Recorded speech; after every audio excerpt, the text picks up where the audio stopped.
QUBIC Labs and the support you're trying to nurture and build with entrepreneurship in that community is even the same. Like people, they don't know who to go to for help. It's not like it's just there in your face. No, that's true. And I think, the whole exercise in entrepreneurship, and you know this very well, it involves personal trust. It involves you believing in yourself and taking a chance. And, you're probably more intuitive than you personally believe, because you had to have a sense that this was something, it was the right time, it was the right product, and it was the right thing to do. Right. And either those, there was probably a sense of logic and decision making in that process, but still it's the leap of faith that gets you to start and to continue doing the program. And so, that's what I mean. That's why we're all making stuff up. We're creatives at the end of the day. Right? We're making stuff up. You're like, like you created this podcast, you created your business, there are names involved. You've created reasons for selling services, you've created clients. This whole process is creation. And so, I think we were talking just before a little bit, and I think you got to give yourself a lot more credit for believing in that creative aspect of your brain, because it's really everything that allows you to go forward. Bars again. Oh my gosh. Like, seriously, you're right. I am a creator and nobody can stop me. And that's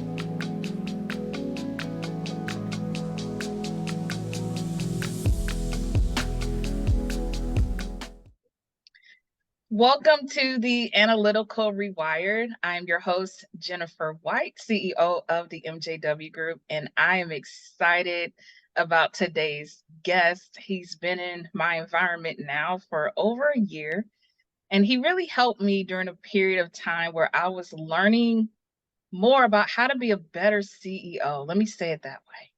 So let me introduce Ian Kane to the show. How are you? I'm doing well, Jennifer. Thank you so much for having me. I'm excited to be here, especially on your podcast. Yay! I'm excited as well. So as I was explaining to you here at the Analytical Rewired, we talk about all things left brain, right brain, and how we deal with obstacles, limitations that are presented in front of us. At times, for me at least, I don't realize that I need to utilize my right brain a little bit more. And so I've been working on that. So we'll touch on that a little bit here, but why don't you go ahead and give the audience some background about yourself and what you do? Sure, thank you. So again, my name is Ian Kane. I'm a co-founder and executive chairman of an organization called QUBIC Labs. And QUBIC Labs, which is based in Quincy, Massachusetts, just south of Boston, we're focused on diversifying entrepreneurship and innovation. We started in 2019 with the idea of creating economic growth and job creation alongside complementary residential real estate development in the South Shore of the Boston area of Massachusetts, with the goal of creating 1,000 jobs over the subsequent 5 to 10 years. We broadly started our mission focused on supporting entrepreneurs who were building businesses around financial and government technologies. And over the next few years, we recognized an opportunity to support the growth of an ecosystem around blockchain technology, which is where we're currently acutely focused, but not still, sort of 100%. We still have companies of different persuasions. Over the last 3.5 years, we've supported about 30 companies of varying, mostly start at early stage. We've helped some companies get through a Series A round. All of them have created jobs. We've probably helped them create about 100 jobs over that time. They've raised probably an aggregate of about $6 million. Some are revenue generating, some are still concepts, some haven't worked out, but that's the life cycle of a startup for sure. We've had fun. It's been a challenge. We are, kind of a scrappy startup supporting scrappy startups, which is great. We found a really cool place to work with entrepreneurs that have come from, a decade, 2 decades of professional experience in their own areas, and have, sort of taken the idea of using emerging technology in spaces that they have, direct experience and can relate to, which has been good. That's kind of been our sweet spot for entrepreneurs. But yeah, overall, we're just hit sort of a growth stage over the last year. We were fortunate to put together a public-private partnership with the Commonwealth of Massachusetts and an organization called Massachusetts Technology Collaborative, arranging really a first of a kind conceptual research and development and commercialization program, which endeavors to create blockchain companies from scratch, which we would then invest in on the private capital side and then run through our growth program, which we would grow up and out. Yeah. Wow. Well, that's just one hat. Like, you have many other hats that you wear. Yeah, that is just one hat, I guess. I'm also an elected official in Quincy, Massachusetts. So I've been a sitting member of the Quincy City Council since 2016. I've been on for 4 terms. I'm actually up for re-election this year for my 5th, so hoping for that. And even in that realm, God, I think I've had the opportunity to learn a great deal from my neighbors and friends and family that I represent to the city council. I've learned a ton about how government works and sometimes doesn't work, and especially municipalities and how they can be such unique and strong arbiters of change.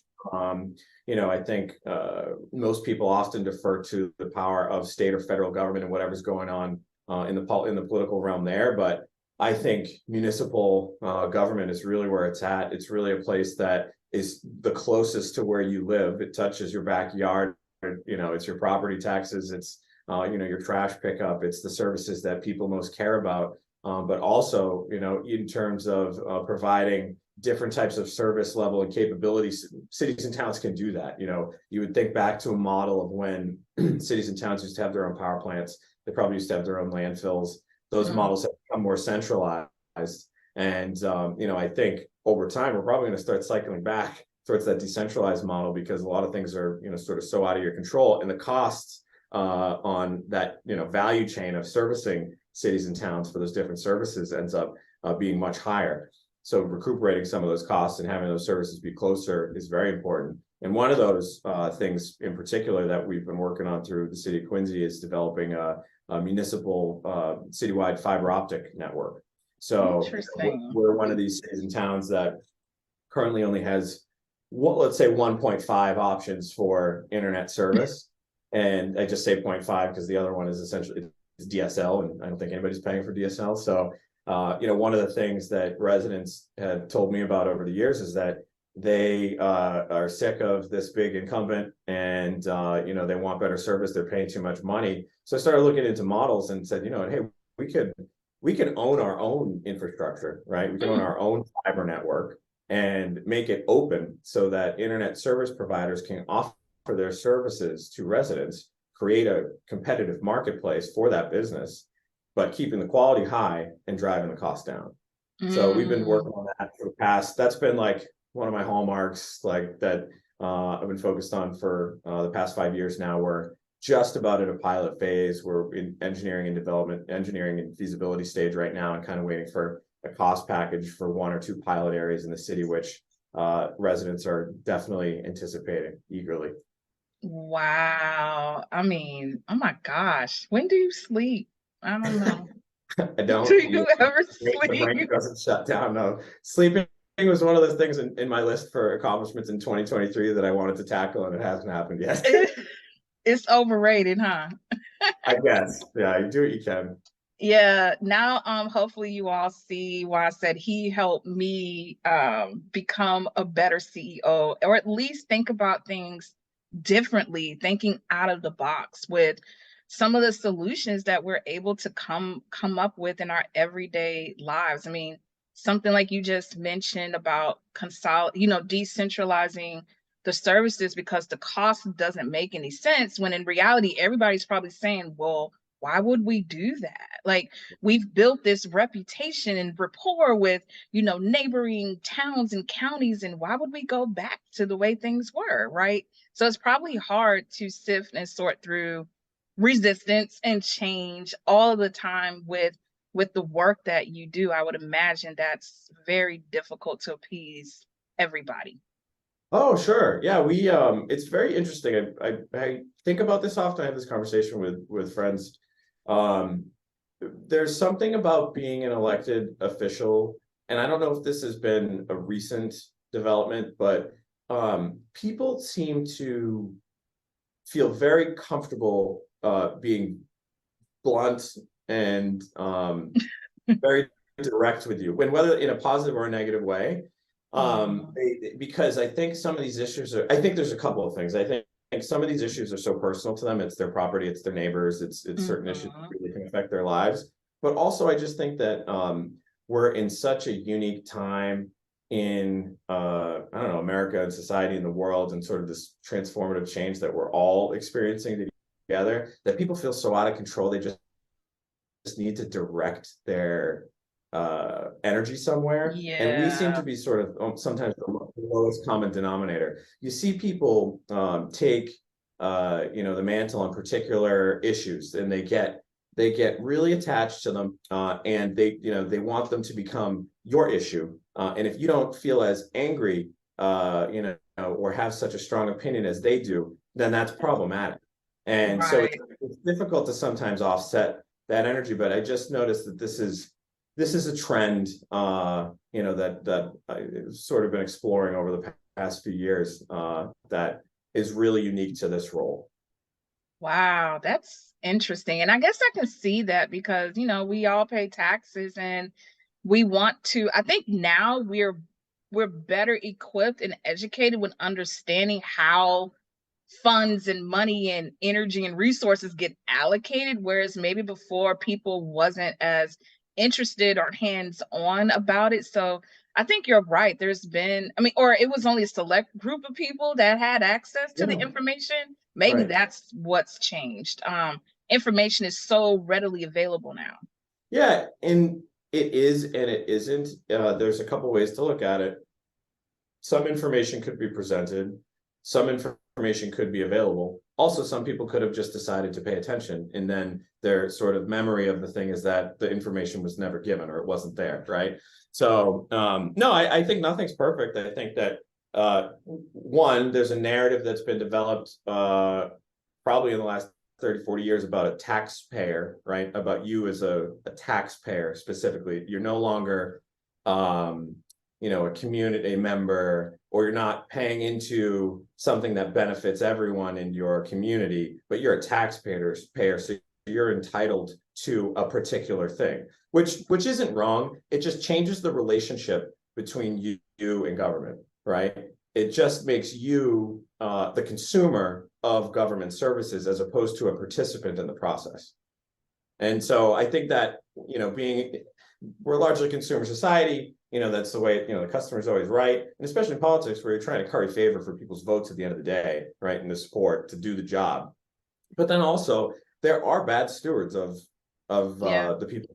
There are, and that's not perfect, but you can't look at what's going on in other areas and apply it at home. You have to see what's going on at home to understand and recognize if there are really problems. Wow, just bars, nuggets, quarters, dollar bills. That was a lot of gems just dropped right there. Oh my gosh. I didn't think about it that way, but you're exactly right. How can we participate more and engage? And I guess be, like I said, like not just on pointing fingers on one side, but all coming together for the greater good. So I love that. I love that. And hey, coming together for the greater good is idealistic, and I like to be a little more realistic than that. But there's still, there are opportunities for people to participate, Right. So let's talk about real quick how you and I met. So hopefully everyone could see that flag in the background of Ian. Says 10,000 small businesses. So as I alluded to earlier, Ian helped me realize some things. As I was going through the 10K SB program with Goldman Sachs, he was our growth, what did they call you guys? Growth advisor? Business advisor, yeah. Business advisor, okay. And he helped me realize some things that I could look at differently, or just open my mind to what I didn't know. And I'm just so very thankful for that program and the relationships that I've built and the ability to have people on speed dial whenever I need them. Like it was an amazing opportunity. No, it's a great program. I think I had done 4 or 5 cohorts with the Goldman Sachs 10,000 Small Businesses program. And, it's just like in my role with QUBIC, my role as a business advisor, it's a two-way street. I get to learn from you as much as you get to Yeah. learn from me, which is great. And I would never want it any other way. I don't think I know any better. In fact, Yeah. my stance always was, you know more about your business than I. You did. I'm just a reflection for you. I'm like your business therapist. Like, you tell me what's going on, I will, either encourage you, maybe point you to a couple places where things can be tweaked, but you know your business better than I. Right. And I think that's so fitting how you say it that way because, when we start out as business owners and entrepreneurs, we only know what we know, right? And it's not like you have mounds and mounds of people just ready to help you and ready to support support your every need and endeavor. And over time you tend to have a thicker skin, I think, and you have a lot of faith, and you just put a pinky toe out there on the road, let's travel, honestly, Totally. because there is no roadmap, there's no playbook. And so I think having that community that understands that, because a lot of people don't understand what that means. And I'm sure for you, even with your company, QUBIC Labs, and the support you're trying to nurture and build with entrepreneurship in that community is even the same. Like, people, they don't know who to go to for help. It's not like it's just there in your face. No, that's true. And I think, the whole exercise in entrepreneurship, and you know this very well, it involves personal trust. It Mhm. involves you believing in yourself and taking a chance. And, you're probably more intuitive than you personally believe, because you Yeah. had to have a sense that this was something, it was the right time, it was the right product, and it was the right thing to do. Right. Mhm. And either those, there was probably a sense of logic and decision making in that process, but still, it's the leap of faith that gets you to Yeah. start and to continue doing the program. And so, you know, but that's what I mean. That's why we're all making stuff up. We're creatives at the end of the day, right? We are. We're making stuff up. You're like, Yep. I'm here. Like, you created this podcast, you created your You're business, there right. are names involved, you've created reasons for selling services, you've created clients. This whole process is creation. And so, I think we were talking just before a little bit, and I think you got to give yourself a lot more credit for believing in that creative aspect of your brain, because it's really everything that allows you to go forward. Bars again. Like, seriously, you're right. I am a creator and nobody can stop me. And that's that. No, no one I can feel like stop. Willy Wonka. No, it's the best. Like, that's the most exciting part. Like, that should be the most exciting thing to get you up every day, is like, I am making my own path here. I'm not relying on somebody to give me something to do. I'm creating my own work. Right, There's value right, to that work, and I'm creating my own livelihood. And I'm not right. You're right. You're right. So how did the idea of QUBIC Labs come to you? Was it a need? Was it frustration that you were feeling? Because you've created multiple businesses at this point. So why that one?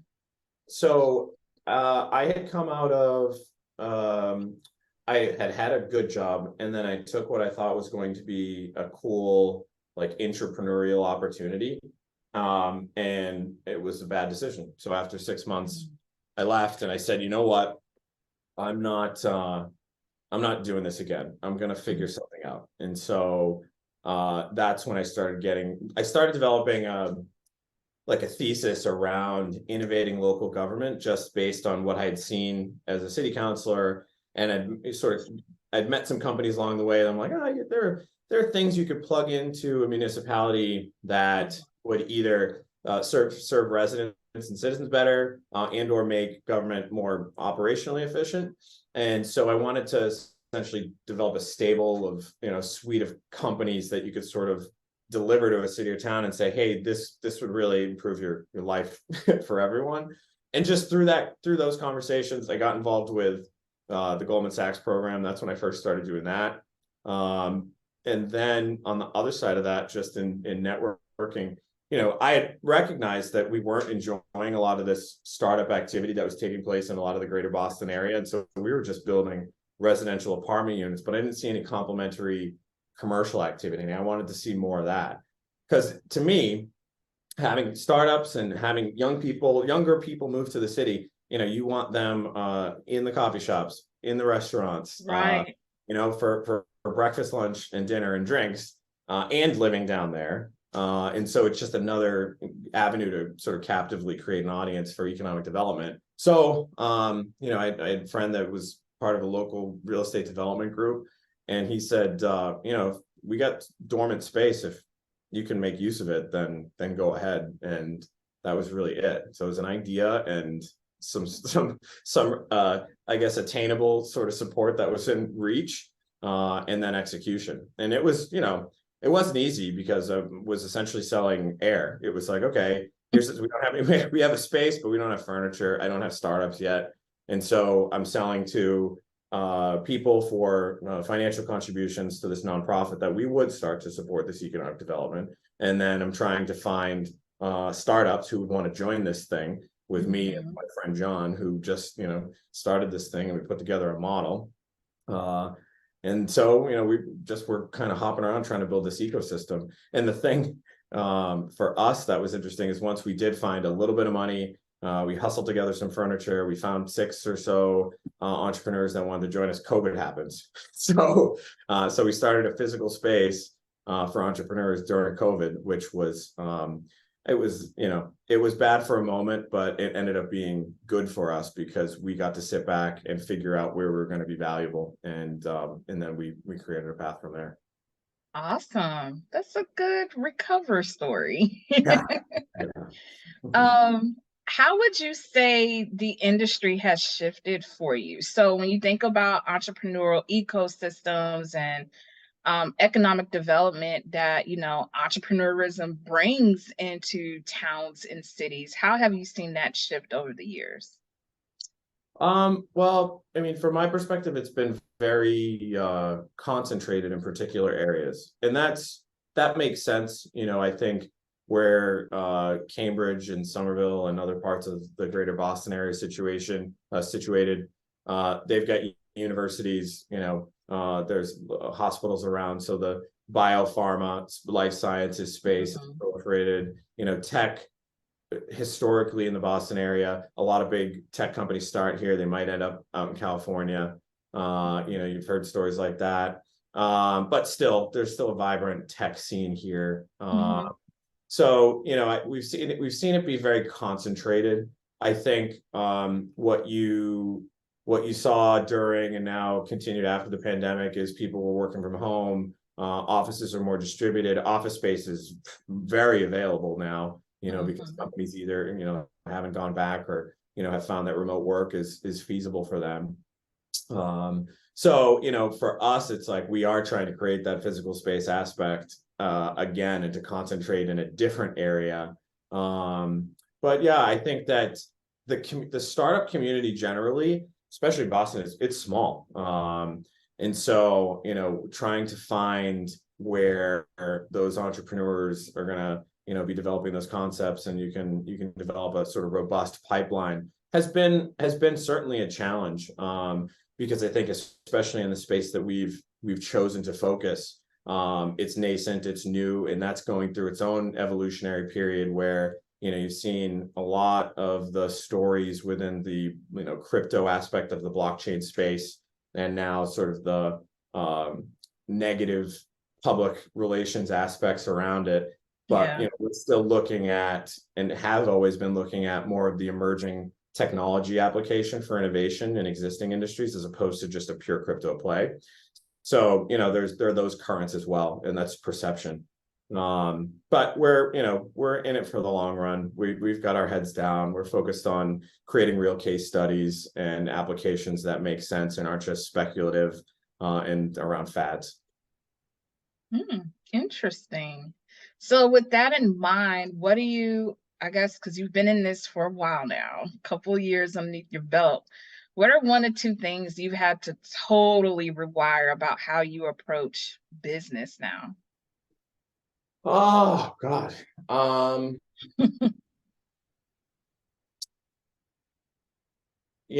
I think in the speed of doing business when you're starting up and you're like scrambling, you're resource constrained, like you move fast and you shake and break things because Mhm. you have to. You don't have time to afford. Um, one thing with our most recent, or I guess, success with the state program is that that's afforded us more time to be strategic, which is great. Like it's only a certain amount of time, but it allows us to be more strategic about how we're going about things instead of opportunistic, right? So let's, like, instead of looking at a broader spectrum of potential opportunities, now we can say, okay, what's going to get the companies that we're supporting, our overall organization around our mission to the next level, Right. as opposed to, okay, let's just go this way because it looks like it might be good. So Yeah. yeah, it's afforded us some strategy. And I think even just from a personal perspective, I've had to learn how to be a better leader, a better like be Mhm. more patient, things like that are things that don't necessarily come natural for me, and just have to be more mindful about, because you might have high expectations about particular things in the organization that you created and that you care about so much. So yeah, so that's that. Wow, that's interesting. Interesting. Strategy and patience is what I got out of that. And I would definitely agree to both of those. My patience is about as thin as it's getting better, it's getting wider.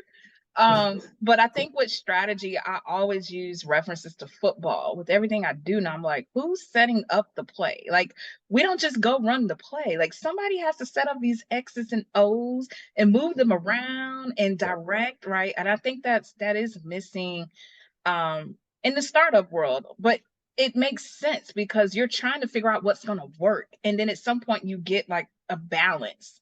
And like you said, you can kind of mull over it for a little bit and then you're like, yeah, I don't like that. And then you start doing it again, Oh, versus just yeah. analysis paralysis with the strategy. But I think that is missing from, I think I think both sides of the coin can learn from one another. So businesses that's been around for hundreds of years, like think about automotive and what happened to disrupt the automotive, or what is happening because we're living through it right now. Like Yeah. 25 years or probably 30 years from now, we're like, oh my God, remember when we were buying like gas at all the pumps and we had to we had to Yeah. sit there and wait and the gas would do all this all the time, like with pricing. Yeah, we the on the strategy thing. Yes, I think that with startups, it's just that you are trying to mold the world in your image as opposed to the other way around, right? And that's a True. big, yeah, and that's a big task. But when you do find that, that hole or that path that fits, you run right down it. Yeah, I can see that. I just wish like some of the companies that's been around for a while, they don't lose sight of innovation. Because I've worked at some companies years ago, and everything I would bring up, they're like, "Yeah, we did that. This is how we do it here. We've always done it this way, and it's great because it works." So they're like, "Why would we change anything that works?" But now we know we have a lot of data that proves like that only works for so long, right? Because generations are changing and the things that they want and the things they dislike, like you said, they're more vocal about it now. So it's not like they just take what's ever handed to them. They really are driving the consumer changes that we're seeing out here in the marketplace. Like people are finally paying attention. It's like a older company that doesn't have a website at this point or social media. It's like, how are you even Where are you alive? living? Right. Like, how is that possible? Oh, awesome. All right. Well, as we wrap up here today, Ian, What is something you want to leave our audience with? Any words, pearls of wisdom? Wow, God, put me on. Well, let me tell you this. So, for any of the folks out there who are exploring developing a blockchain concept, we are running a research and development program right now. So, this research and development program is supported with grants up to $25,000. That's non-dilutive capital. And essentially, what that buys you is about 3 to 6 months worth of time to prove a pilot or a minimum viable product. And the only sort of restriction is that it can't be used for direct labor, but it can be used to support basically the consultants or sort of developers to build that package themselves. And then we'd work with you to help evaluate the concept and guide it towards business plan, with the intent to evaluate it as an investment on the back end and then participate in our program. So that's one. Two, we're hosting an event in September called Boston Blockchain Week, which will take place September 20 to 22 in Quincy, Massachusetts. This is our second time that we're hosting this event. We're looking forward to building on the foundational program that we put together last year. But otherwise, like, I bet you have a very mixed audience out there. And so, but we're talking, we've talked about a number of things here, whether it's perspectives of how you view the world and how your brain operates, and or trying to pursue your own path as an entrepreneur, which is something that we've chosen. But I think I always say, if you've got an idea that you want to pursue, explore it. Don't hesitate, because you will regret it if you don't. And you don't get many chances to do so. And if there's something you see, just start putting it together. There is no loss for just trying to organize some thoughts around a potential concept, and then come to us. We'll help you evaluate it and see if it's a concept worth pursuing. Wow, bars again. I love your pearls of wisdom, and I'm glad you said this is the path that we chose, because it took me a while to own that that I have chosen this, and I love it. Yeah, and I'm happy. I hope so. And not every day. That's because you're a boss. Okay, sidebar. So Ian has always called, since day one that you met me. Why do you call me boss lady? Where does it come from? You have a very commanding spirit. Is that a good thing or a bad thing? Absolutely. No, that is a great thing. That is a great thing. I've been told I intimidate people, and I'm like, how? Because I'm direct, like you're saying, like, be direct and go after what you want. Because when they say something stupid to you, stare at them in the face. I have to work on that. I wear my emotions on my face, and a lot of times I don't know. I'm just like, yeah, your lack of words say everything. Oh, well. Okay, I got it. But yeah, so the grant opportunity, is it a grant you said that you guys offered? Yes. Is it limited to the state or the county that you guys are in? No, so I mean, how we're kind of working with that is, we're talking to folks all over the country, and what we're asking folks is to essentially either headquarter or register as a foreign entity in Massachusetts, so that there's alignment. Gotcha. All right, I will definitely make sure to share that. And if you guys have any flyers around that, let me know, because I can share it on social media for sure. I will send you as well, because I do have a couple of folks in my network that are in other startup ecosystems here where we are in North Carolina. So that would be awesome. Great. Thank you. All right. Well, Ian, how can people reach out to you if they want to complain to you and tell you what you need to do better? And if they're residents in Ward 3 in Quincy, they can email me at icain@quincyma.gov. But if you're interested in talking about entrepreneurship, innovation, blockchain, the projects that we're working through, you can reach me at Ian, IAN, at QUBIC Labs, which is QUBICLabs.com. Awesome. And then you're on LinkedIn for sure. I am. Where else do you hang out? You can probably find me on Twitter, QUBIC Labs. Really? Yeah.